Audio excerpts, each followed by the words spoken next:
የማቴዎስ ወንጌል ምዕራፍ 12። በዚያን ጊዜ ኢየሱስ በሰንበት ቀን በእርሻ መካከል አለፈ። ደቀ መዛሙርቱም ተራቡና እሸት ይቀጥፉ ይበሉም ጀመር። ፈሪሳውያንም አይተው እነሆ ደቀ መዛሙርትህ በሰንበት ማድረግ ያልተፈቀደውን ያደርጋሉ አሉት። እርሱ ግን እንዲህ አላቸው፣ ዳዊትና ከእርሱ ጋር የነበሩት በተራቡ ጊዜ እርሱ ያደረገውን ወደ እግዚአብሔር ቤት እንደገባ ካህናትም ብቻ እንጂ እርሱና ከእርሱ ጋር የነበሩት ሊበሉ ያልተፈቀደውን የመስዋዕቱን ህብስት እንደበላ አላነበባችሁምን? ካህናትም በሰንበት በመቅደስ ሰንበትን እንዲያረክሱ ኃጢአትም እንዳይሆንባቸው በሕጉ አላነበባችሁምን? ነገር ግን እላችኋለሁ ከመቅደስ የሚበልጥ ከዚህ አለ። ምሕረትን እወዳለሁ መስዋዕትንም አይደለም ያለው ምን እንደሆነ ብታውቁስ ኃጢአት የሌለባቸውን ባልኮነናችሁም ነበር። የሰው ልጅ የሰንበት ጌታ ነውና። ከዚያም አልፎ ወደ ምኩራባቸው ገባ።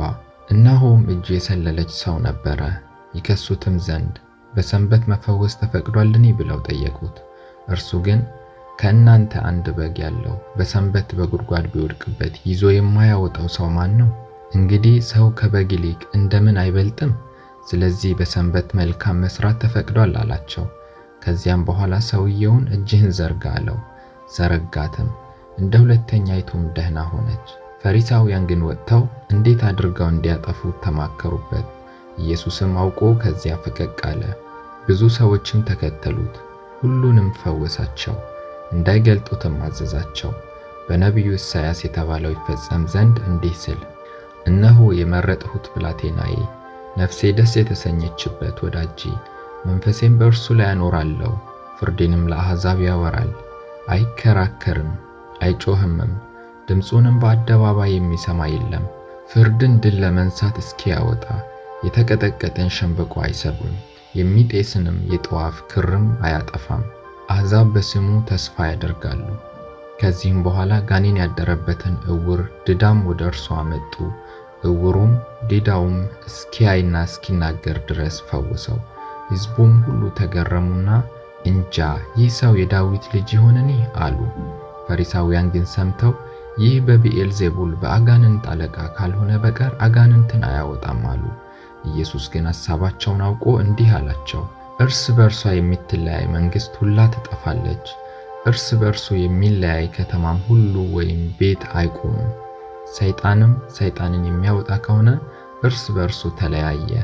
እንግዲህ መንግሥቱ እንዴት ትቆማለች? እኔስ በብዔልዜቡል አጋንንትን የማወጣ ከሆነው ልጆቻችሁ በማን ያወጧቸዋል? ስለዚህ እነርሱ ፈራጆች ይሆኑባችኋል። እኔ ግን በእግዚአብሔር መንፈስ አጋንንትን የማወጣ ከሆነው እንግዲህ የእግዚአብሔር መንግሥት ወደ እናንተ ደርሳለች። ወይስ ሰው አስቀድሞ ኃይለኛውን ሳያስር ወደ ኃይለኛው ቤት ገብቶ ዕቃውን ልነጥቀው እንዴት ይችላል? ከዚያም ወዲያ ቤቱን ይበዘብዛል። ከእኔ ጋር ያልሆነ ይቃወመኛል፣ ከእኔም ጋር የማያከማች ይበትናል። ስለዚህ እላችኋለሁ ኃጢአትና ስድብ ሁሉ ለሰዎች ይሰረይላቸዋል፣ ነገር ግን መንፈስ ቅዱስን ለሰደበ አይሰረይለትም። በሰው ልጅ ላይ ቃል የሚናገር ሁሉ ይሰረይለታል። በመንፈስ ቅዱስ ላይ ግን የሚናገር ሁሉ በዚህ ዓለም ቢሆን ወይም በሚመጣው አይሰረይለትም። ዛፍ ከፍሬዋ ትታወቃለችና ዛፏን መልካም ፍሬዋንም መልካም አድርጉ፣ ወይም ዛፏን ክፉ ፍሬዋንም ክፉ አድርጉ። እናንተ የእፉኝት ልጆች ክፎች ስትሆኑ መልካም ለመናገር እንዴት ትችላላችሁ? በልብ ሞልቶ ከተረፈው አፍ ይናገራልና። መልካም ሰው ከልቡ መልካም መዝገብ መልካም ነገርን ያወጣል፣ ክፉ ሰውም ከክፉ መዝገብ ክፉ ነገርን ያወጣል። እኔ እላችኋለሁ ሰዎች ስለሚናገሩት ስለ ከንቱ ነገር ሁሉ በፍርድ ቀን መልስ ይሰጡበታል። ከቃል የተነሳ ትጸድቃለህና ከቃልህም የተነሳ ትኮነናለህ። በዚያን ጊዜ ከጻፎችና ከፈሪሳውያን አንዳንዶች መለሱና መምህር ሆይ ካንተ ምልክት እንድናይ እንወዳለን አሉ። እርሱ ግን መልሶ እንዲህ አላቸው፣ ክፉና አመንዝራ ትውልድ ምልክት ይሻል።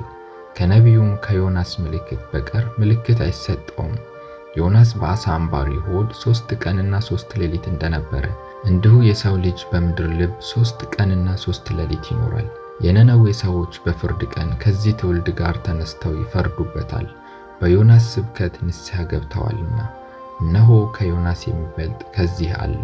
ንግሥተ አዜብ በፍርድ ቀን ከዚህ ትውልድ ጋር ተነስታ ትፈርድበታለች፣ የሰለሞንን ጥበብ ለመስማት ከምድር ዳር መጥታለችና። እነሆም ከሰለሞን የሚበልጥ ከዚህ አለ። ርኩስ መንፈስ ግን ከሰው በወጣ ጊዜ እረፍት እየፈለገ ውሃ በሌለበት ቦታ ያልፋል፣ አያገኝምም። በዚያን ጊዜም ወደ ወጣሁበት ቤቴ እመለሳለሁ ይላል። ቢመጣም ባዶ ሆኖ ተጠርጎና አጊጦ ያገኘዋል። ከዚያ ወዲያ ይሄድና ከእርሱ የከፉትን 7 ሌሎች አጋንንትን ከእርሱ ጋር ይወስዳል። ገብተውም በዚያ ይኖራሉ። ለዚያ ሰው ከፊተኛው ይልቅ የኋለኛው ይብስበታል።